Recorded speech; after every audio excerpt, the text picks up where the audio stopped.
Welcome back. This is the Pulse here on Joy News. I'm interested in knowing what the factors that may influence who you're going to vote for on Saturday, either the presidential or the parliamentary. Now, we'll also stay on your election headquarters because the campaigns are winding down. We're on a home stretch and everything will come to an end Thursday midnight as the days get closer.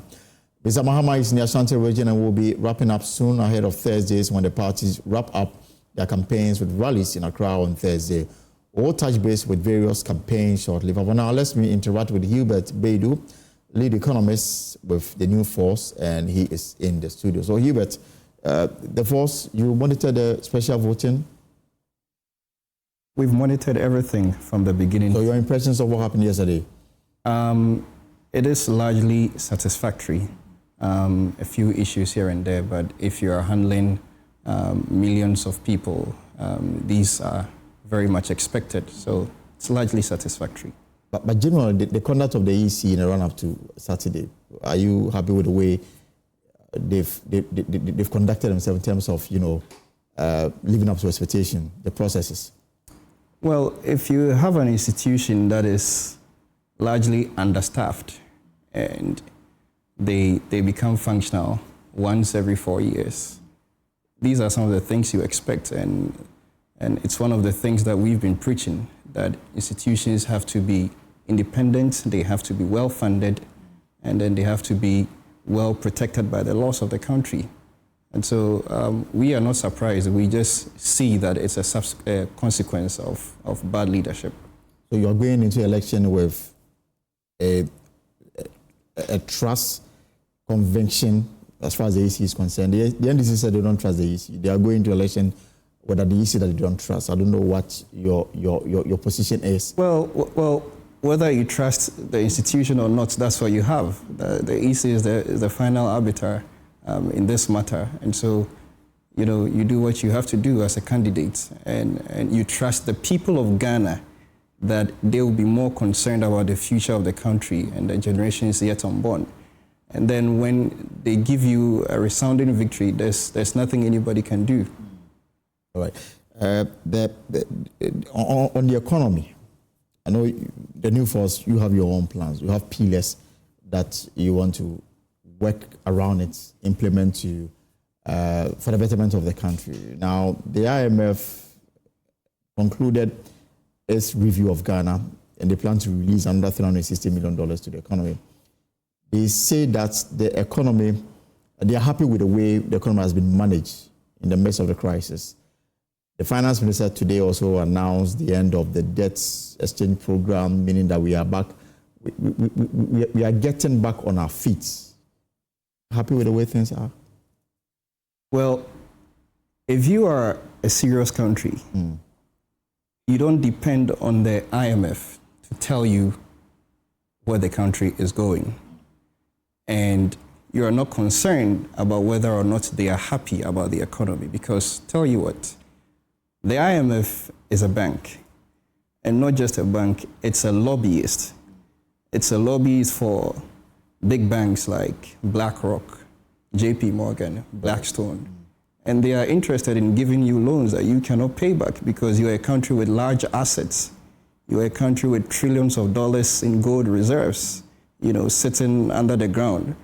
And so you don't really want to depend on the opinions and the recommendations of the IMF. You have to build your own IMF. You have to generate income yourself. And you fail to do that, and which we failed 17 times because we've been there 17 times. It tells you that you have a bad leadership, and that's what you have to fix, not what IMF is saying about your country. So what really is the plan that the New Force is proposing? I mean, since I became enlightened, every budget, and indeed every presidential campaign, you hear the slogan, "What will come, will transform the structure of our economy, we'll move it from a raw material base to value-added economy and all that." Yes, we are still in the same position. No serious movement to give meaning to all those slogans and campaign promises to transform our economy. What is the plan as far as the New Force is concerned? I'm glad you use the word plan. I appreciate that many candidates and political parties have used the word value addition and moving the economy from importation to exportation. But I've never seen any political party give us a plan. A plan that links from one to the other and how they are going to fund the plan and telling Ghanaians the intent and the motive of the plan. We have not just given Ghanaians a manifesto, we have given Ghanaians a document that will benefit the nation in the next decade and centuries to come. Okay. It doesn't really matter if Nana Kwame Bediako becomes president or not. He's giving Ghanaians a gift, and we have to be very thankful of what he's done. Meaning that even if he doesn't win, the blueprint is there for the anybody blueprint to is take there. it. It's out there. And then implement it. Exactly. We've shown Ghanaians the way, and it's time for Ghanaians to decide whether they want to stay in this situation or they want to move on onto greatness. What should be the first step as far as you are concerned? Well, we have said that you first need to focus on what I call economic federalism. And what that means is that you have to activate, in the words of Nana Kwame Bediako, you have to activate every region, not just Greater Accra or Accra. So when you have all the 16 regions standing on their feet, then you can have a proper consolidated economy. And you can have people staying in their regions and in their towns working, because now they don't have to migrate to Accra to fend for themselves. I think that's the fundamental thing, the basic thing that any leader should be thinking of for the situation of Ghana now. Because currently decentralization appears to really exist in books. That's why everybody is running to Accra. Right. Because opportunities in the regions are very limited. If you Absolutely. take Accra and maybe Kumasi out, the rest of the regions are struggling. Absolutely. But if you need a passport today, you may have to come to Accra to take your biometrics and all those things, apart from a few other regions that have some of these stations. Deliberately, we've staffed the other regions of development by our own doing. And you say that this can change with just a plan? Well, it's not just a plan. You first need to have the knowledge about the problem. And that's what we are telling you, that you need that economic federalism. And we are saying that you also have to have pluralistic institutions. And what I mean by that is you have to have, like you mentioned, the passport office, you have to have these institutions scattered all around the country. And these institutions have to be independent, and they have to have self-correcting mechanisms that are respected by the nation and the laws of the country. The best we can do is to tell you what to do, because we don't have the power yet. And the best Ghanaians can also do is to trust the words of Nana Kwame Bediako and to look at his track record as an individual in his private life, what he has been able to achieve for himself. If you look at the 12 candidates, I would say that he's the only one who is well invested in Ghana. Right. He's invested more than $100 million in this country. Right. His entire nuclear family living in this country. So you can never have a better bet than Nana Kwame Bediako. And then also, I mean, perhaps he's also been to every constituency in the country. Definitely. You know, if you have the opportunity to travel across the length and breadth of this country, you will appreciate that we live in a very poor country that is culturally engineered to be dishonest. And this is as a consequence of bad leadership.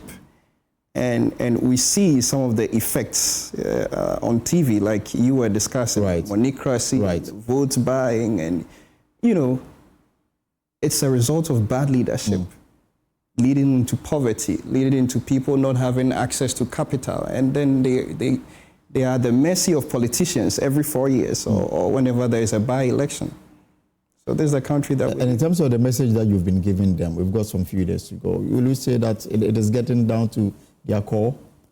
I would say we've run a very successful campaign. I am shocked, if that's the best word, by the response we've gotten from Ghanaians. In fact, we've been to constituencies and towns like Kachi South, Komenda, many other places where people have used their own funds to organize rallies, like we saw in Drobo in German South constituency. We met over 5,000 people who waited for us for 8 hours.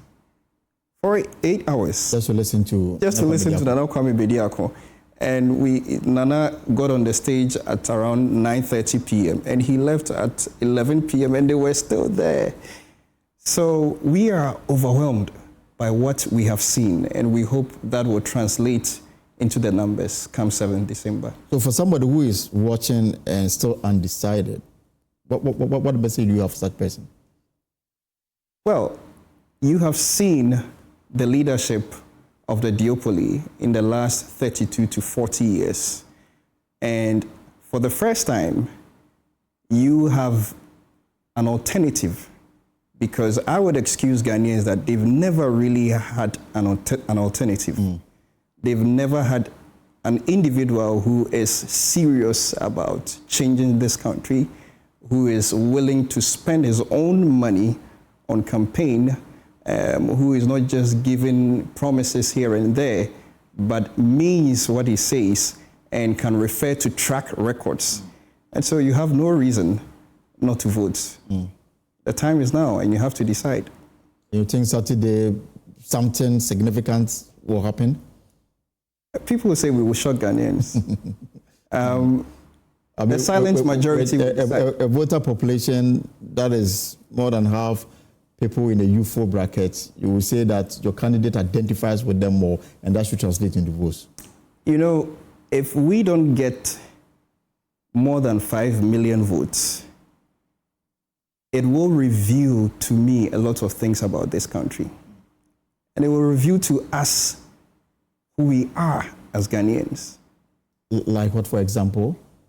Well, if you live in a country that has so much potential, that began with the likes of Singapore and South Korea, and you can see where Singapore is today, and millions of people, millions of Ghanaians have seen this on the internet, and they make a decision to still live in that same situation, that will tell us a lot. That will really tell us a lot. Hubert, your final words before you go. I thank you, first of all, Multimedia. I think you have done a great job by hoisting our message on your shoulders. I also thank Nana Kwame Bediako for believing in the youth of Ghana and investing so much just to change this country. And I want the Ghanaian people to understand that the time is now. This could be their last chance. Go out there and vote on the 7th of December for Nana Kwame Bediako. And then just in 30 seconds, your expectation of the Electoral Commission and the security agents, especially the police, that will be solely responsible for election management on the day? I expect the EC to do its work. I expect it to be a good arbiter, not to be biased, because we are sitting at a crossroad, and you know the nation, the destiny of the nation is in their hands at this moment, so they have to be really careful. Hubert Baidoo is lead economist with the New Force, and of course the election is on Saturday. Remember, is the presidential and parliamentary all in one. Saturday is the day, and Nana Kwame Bediako is on the ballot paper as an independent candidate under the umbrella of the New Force. Now let's move to some other stories. Now it's often said that regular exercise is good for the body. However, not many people get to exercise even just a day due to their busy schedule, but that is not a problem for 89-year-old Samuel here, the octogenarian who defies us to stay fit every morning. Mr. Here has been exercising every morning and shows no sign of slowing down anytime soon. Kenneth just see us more in this report.